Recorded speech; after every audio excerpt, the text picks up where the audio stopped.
حدیث نمبر 50۔ حضرت عبادہ بن صامت رضی اللہ تعالی عنہ سے ایک دوسری سند سے بھی مروی ہے۔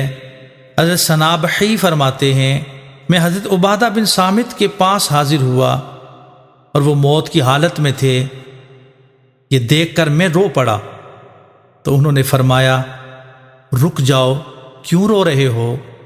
اللہ کی قسم اگر مجھ سے گواہی طلب کی گئی تو میں تمہارے لیے ضرور بضرور گواہی دوں گا، اگر مجھ سے سفارش طلب کی گئی تو میں ضرور تمہاری سفارش کروں گا، اگر میں تجھے نفع دے سکا تو ضرور تمہیں نفع دوں گا۔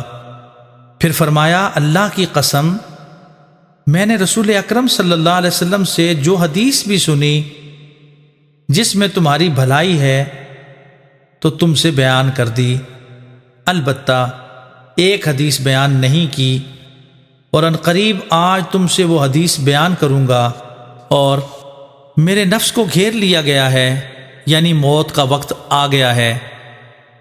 میں نے رسول اکرم صلی اللہ علیہ وسلم سے سنا، آپ فرماتے تھے جو شخص یہ گواہی دے کہ اللہ تعالیٰ کے سوا کوئی معبود نہیں اور بے شک حضرت محمد صلی اللہ علیہ وسلم اللہ تعالیٰ کے رسول ہیں، تو اللہ تعالیٰ نے اس پر جہنم کو حرام کر دیا۔